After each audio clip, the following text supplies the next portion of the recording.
Good morning every student. RS math classes में आपका हार्दिक अभिनंदन और स्वागत है। हम राजस्थान की जनजातियां पढ़ रहे थे।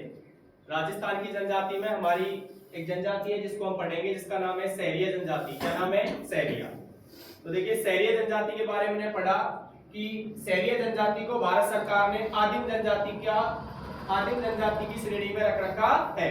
या राजस्थान में एकमात्र ऐसी कौन सी जनजाति है जिसको भारत सरकार ने आदिम जनजाति का दर्जा दे रखा है? तो जनजाति का नाम क्या है? सहरिया। तो हमने लिखा है कि सहरिया जनजाति को भारत सरकार ने आदिम जनजाति की श्रेणी में रख रखा है। दूसरा है कि सहरिया शब्द की उत्पत्ति किससे हुई है? सहरिया शब्द की उत्पत्ति सहर शब्द से हुई है, जिसका शाब्दिक अर्थ होता है जंगल। क्या होता है? जंगल। अतः सहरिया जनजाति राज्य में सर्वाधिक जंगलों में निवास करती है, या जंगलों में निवास करने वाली जनजाति कौन सी है? सहरिया। तो यहाँ है कि सहरिया जनजाति राज्य में सर्वाधिक 12 जिले की 2 पंचायत समितियों में निवास करती है।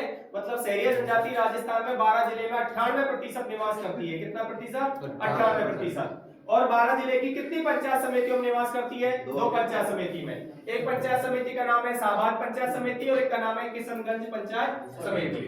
सहरिया जनजाति में भीख मांगना क्या है? निषेध है। सहरिया जनजाति में भीख मांगना निषेध। उसके बाद में अगला है कि सहरियों के घर को क्या कहा जाता है? तो सहरिया जनजाति के घर को कहा जाता है सहराना। क्या कहते हैं? सहराना। और सहरिया जनजाति की बस्ती को क्या कहते हैं? सहरोल। क्या कहते हैं? सहरोल। और सहरिया जनजाति के गांव के मुखिया को क्या कहा जाता है? कोतवाल। क्या कहा जाता है? कोतवाल।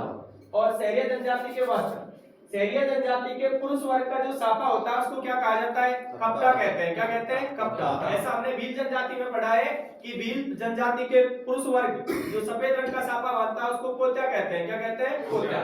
उसके बाद में सलूका, सहरिया जनजाति में पुरुष वर्ग की अंगरखी को क्या कहा जाता है? सलूका कहा जाता है।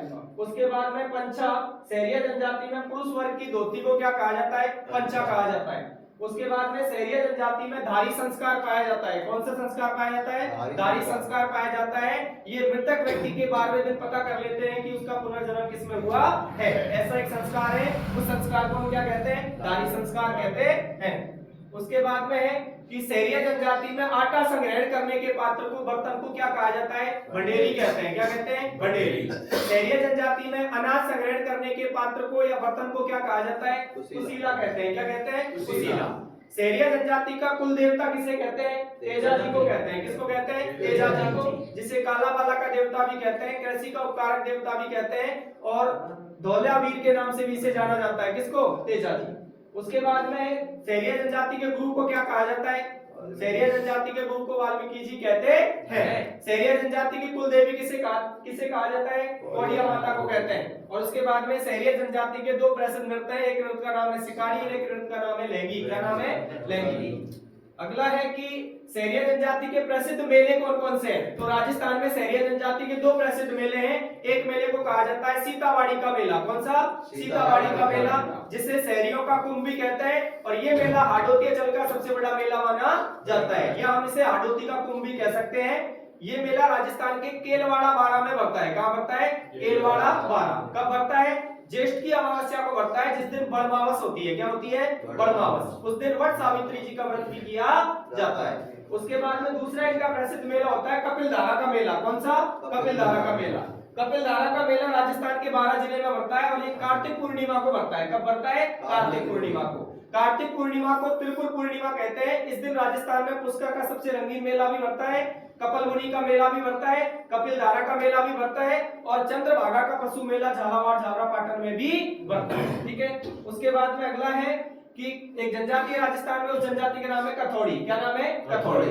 लेकिन इसको पढ़ने से पहले 2 चीजें यहाँ हैं। एक तो सहरिया जनजाति के जो घने जंगलों में मकान जो होते हैं, बल्लियों के सहारे मचानुमा झोपड़ी बनाते हैं, उसको टोपा, गोपना या कोहुआ कहा जाता है। और सामान्यतः के मिट्टी के बने जो घर होते हैं उसको टापरी कहते हैं। क्या कहते हैं? टापरी। अब एक जनजाति है राजस्थान में, जिस जनजाति को कथौड़ी जनजाति कहते हैं। क्या कहते हैं? कथौड़ी। कथौड़ी जनजाति मूलतः हमारे राजस्थान की नहीं है, ये मूलतः महाराष्ट्र की है। कहाँ की है? महाराष्ट्र की।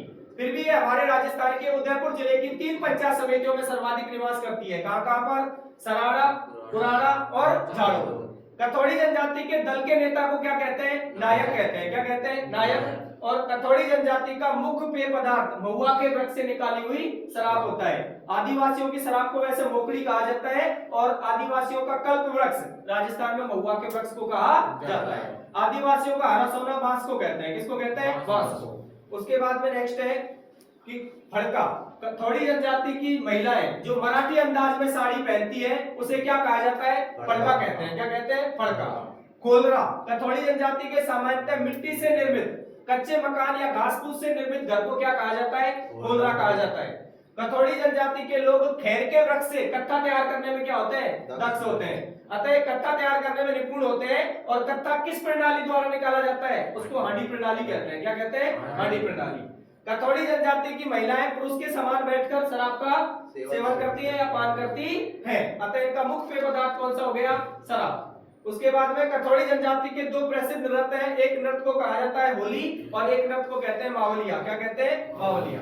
उसके बाद में एक जनजाति है जिस जनजाति को हम सासी जनजाति कहते हैं। क्या कहते हैं? सासी जनजाति। सासी जनजाति मूलतः राजस्थान के दो जिलों में सर्वाधिक निवास करती है। एक तो भरतपुर में और दूसरा झुंझुनू में। तो देखिए सासी जनजाति राजस्थान में सर्वाधिक कहां पर है? भरतपुर और झुंझुनू जिले में निवास करती है। सासी जनजाति की उत्पत्ति किस व्यक्ति से मानी जाती है? सैसवल नामक व्यक्ति से मानी जाती है। और सासी जनजाति दो वर्गों में बटी हुई है। कितने वर्गों में? दो। एक वर्ग का नाम है बीजा और एक वर्ग का नाम है माला। बीजा जो होते हैं वो थोड़े अमीर होते हैं और माला जो होते हैं वो थोड़े गरीब होते हैं।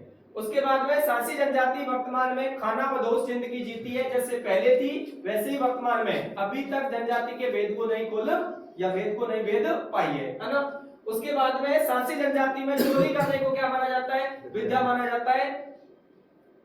नेक्स्ट है कुकड़ी रस्म। सासी जनजाति में महिला की शादी से पूर्व उसे अपने चरित्र की अग्नि परीक्षा देनी पड़ती है, जिसी को हम क्या कहते हैं? एक रस्म नाम दिया गया है। उसको क्या कहते हैं? कुकड़ी रस्म। कुकड़ी रस्म राजस्थान की कौन सी जनजाति के प्रचलन में है? सासी जनजाति के प्रचलन में है। सासी जनजाति में विधवा विवाह प्रचलन में नहीं है।